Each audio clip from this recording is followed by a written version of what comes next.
Hey everybody, my name is Paul K. Welcome to Saturday Mornings Outdoors. This edition we're going to do a little restoration.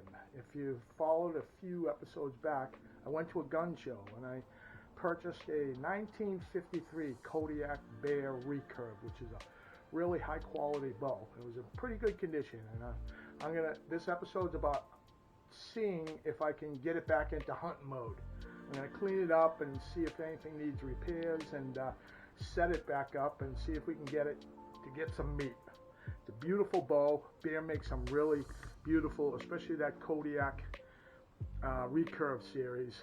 And let's see where it takes us. I don't know what's going to happen. The bow might explode the first time I use it. It's 70 years old, but I'm going to do my best and see if I can get it flying again. Stay tuned. If you're interested in archery and hunting and all that kind of stuff, I'll let you know.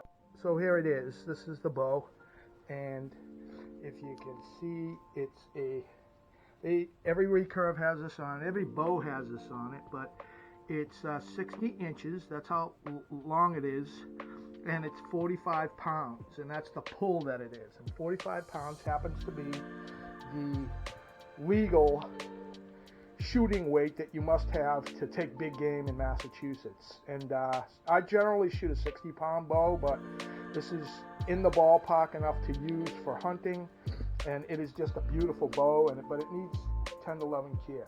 So how I generally start off with a bow is a used bow is to check and make sure that the limbs have not been bent, because a lot of guys try to string their bows the old school way and they don't do it right, and they twist the limbs, and it's irreparable. You can't do that. So if you lay it on a flat surface and you can see that all the way down, you can see any imperfections in the twist.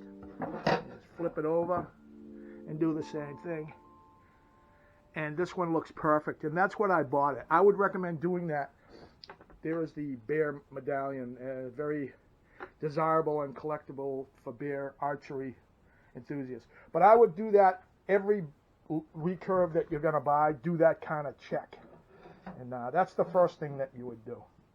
Now, I noticed on this particular bow that it's been shot a lot, and this area where the string sits is down through the fiberglass. Maybe they made it that way, but I don't think so. It's just been shot a heck of a lot. So I'm going to put 3 coats of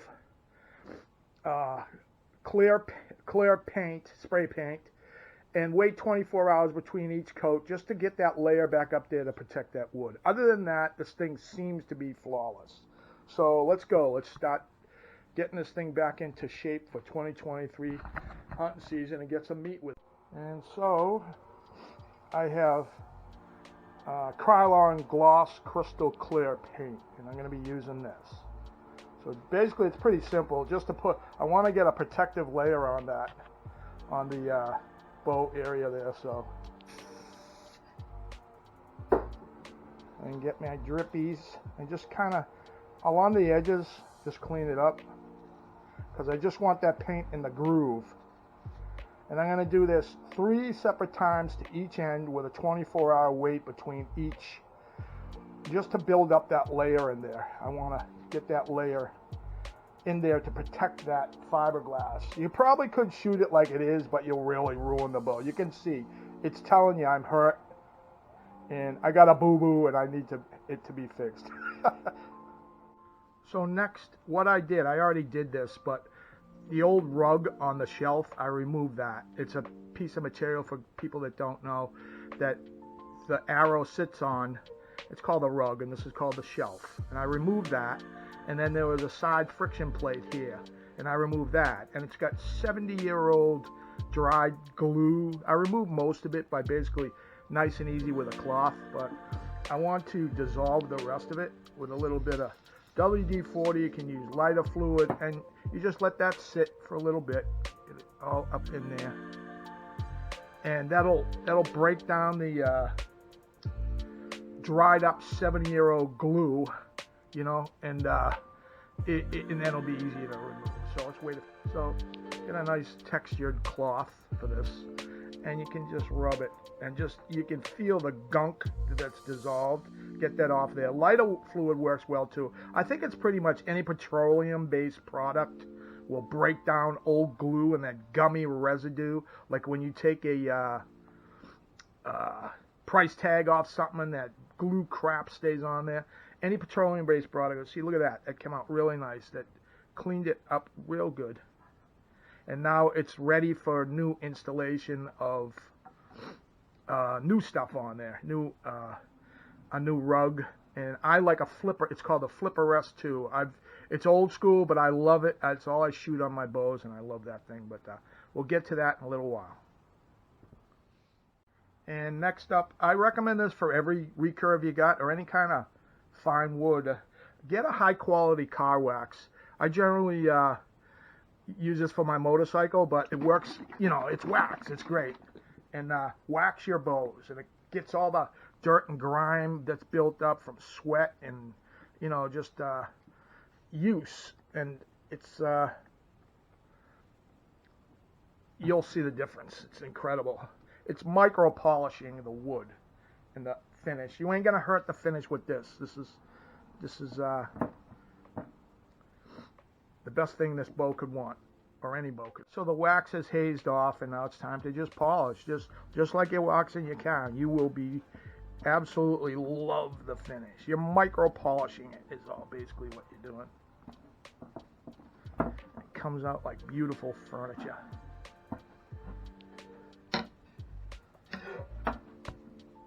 Whoops, sorry. And just continue to do the whole bow, and this cleans it up. It's good for a year. Depends on how hard you hunt and what kind of junk you run through, and that would be the next step. Clean it up. It's coming along. These quality bows are just works of art. They're just beautiful. I mean, I've been trying to hand carve that. I know self bows and all that, but these just unbelievably gorgeous, and they're fun to shoot, and they're accurate, and they're strong, and they last forever and ever, usually. We don't know that yet. So now you can see where I made the repair, that it's glossy in there, and that's got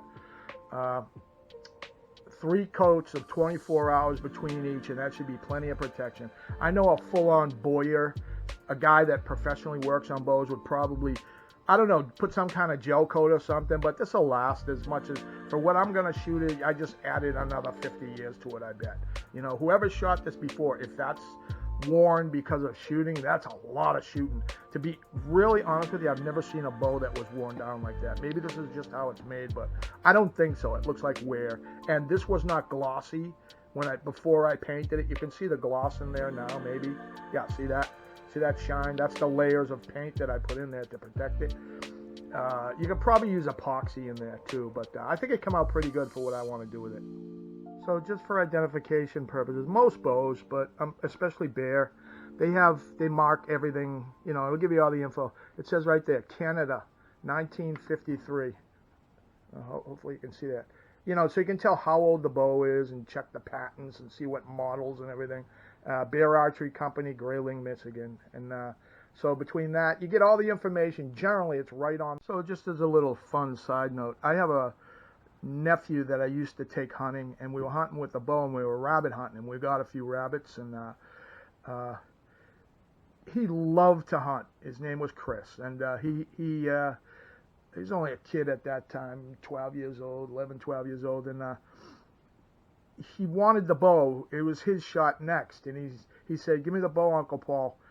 It's my shot. I need to have the bow that fell from the sky." And I said, "What?" And I looked at him, and I just like, dude. So that was the name of that bow from that point on. It just came out of his head. He goes, "I need the bow." He was playing, in his mind, Indian, Native American and all that. So he goes, "It is now the bow that fell from the sky." And he christened it. It was so cool, and it just came out of nowhere. Forever and ever now, that particular bow, which is my main hunting bow, it's the same as this, only it's a much later version, but I've had it for a good 25 years. But anyway, it is the bow that fell from the sky. So I got to figure out a name for this bow. That's all, but I thought you'd the bow that fell from the sky. Only a 12-year-old kid could think of something. I love you, Chris. So, you see this, just as a philosophical kind of thing, after having said that about my cousin, or my nephew rather, this is real adventure. The shotguns, the rifles, and when you go actually hunting, each and every time you go out, it's a real life adventure. And that's the point of these videos, really.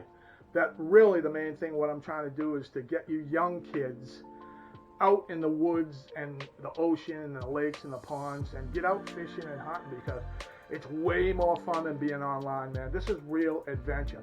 And you need to name your bows and you need to name your shotguns. It gives life to it.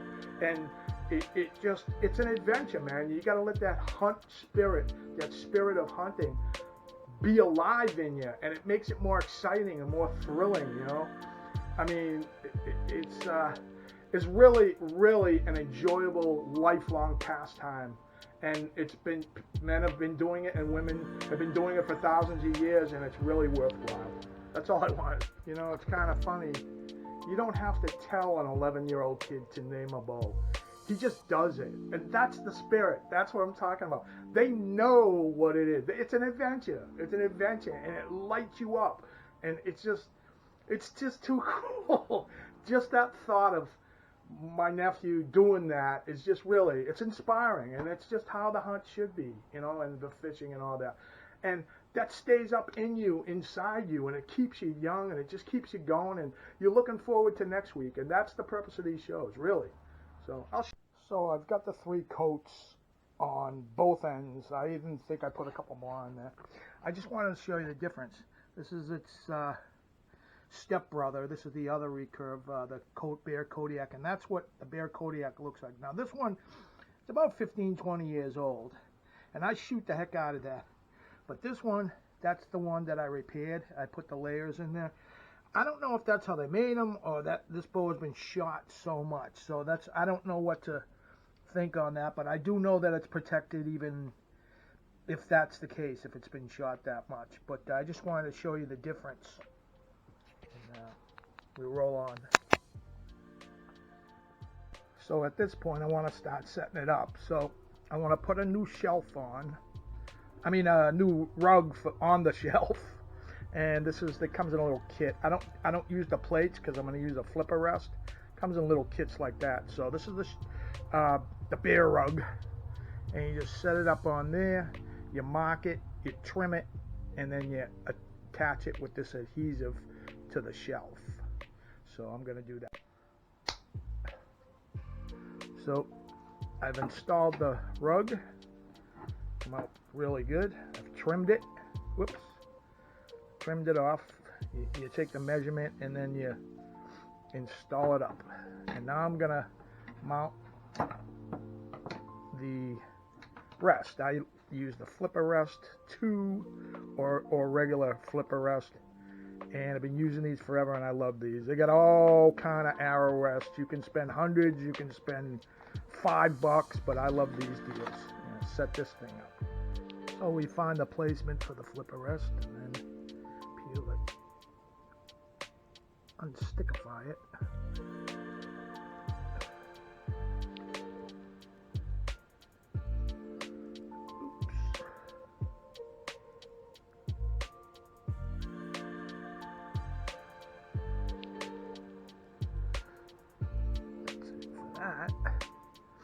And then there's like a little kisser button you put right here. And I'll get that. These guys are kind of getting harder to find. You can find them at Bass Pro, but they're getting spotty. I was at a gun show, and a guy was selling, he must have bought an inventory. I bought like 10 of them, and look at the price, $4. Normally these are $20, $25. But this is all I want to shoot. There's so many thousands, literally, of arrow rests, and this is simple and functional, and it works good, real good. So if you get a chance, pick up you one. So just to give you a comparison of the old and the new, this is my official bow that I always hunt with, and this is the new stepbrother, and they're pretty much almost identical. And you know, the finish is different. I chose this kind of wood, but you can see, and this one also has a bow stabilizer mount where they didn't have that technology back in '53, but the style and design is all more identical, or pretty much identical, except the limbs seem to be a little bit wider on the newer ones as opposed to the old ones. But let's get this strung up, and I'll get the brace height right and the put a knock on it. So let's get this bow knocked up. So what you need is knocking pliers, some knocks, and a bow square. So what correct knock points do is it keeps your arrow on a true straight flight. It won't wiggle that way, or it won't wiggle that way. It won't go right to left. If you do it, just the very first initial setup, you have to monkey with it a little bit, do what's called a paper test, but that's generally how you set the knock. And there it is. And pretty much the second last thing to do is you got to wax the string. On a brand new string, there's friction when you shoot, so you just got to wax the string, and this will prolong the life of your string. And these are 16 strands, these strings. So basically you take your wax, and easy to do, wax it, run this stuff on there, and then kind of just massage it in. You don't have to go nuts with it. It'll work its way in as you shoot it. Oops. And this thing is almost ready. I can't believe it.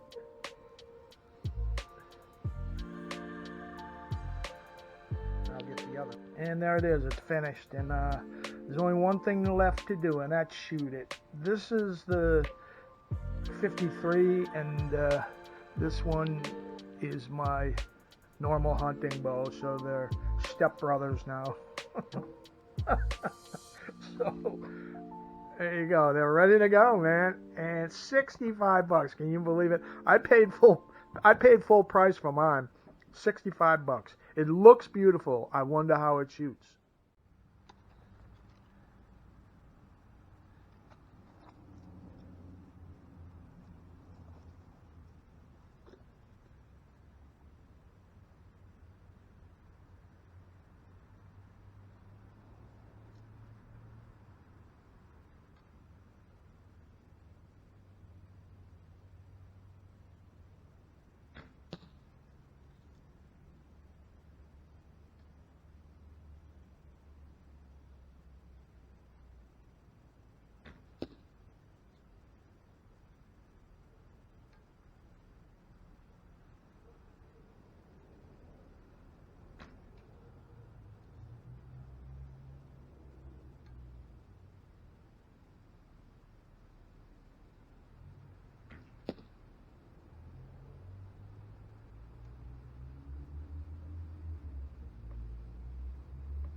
The string is a little loud, but I can put silencers on that. It shoots like a dream. There's nothing wrong with it. It's like I'm back in 1953. Thank you so much for watching. I appreciate each and every one of you for watching. Please like and subscribe, and we'll see you next week. Thank you very much.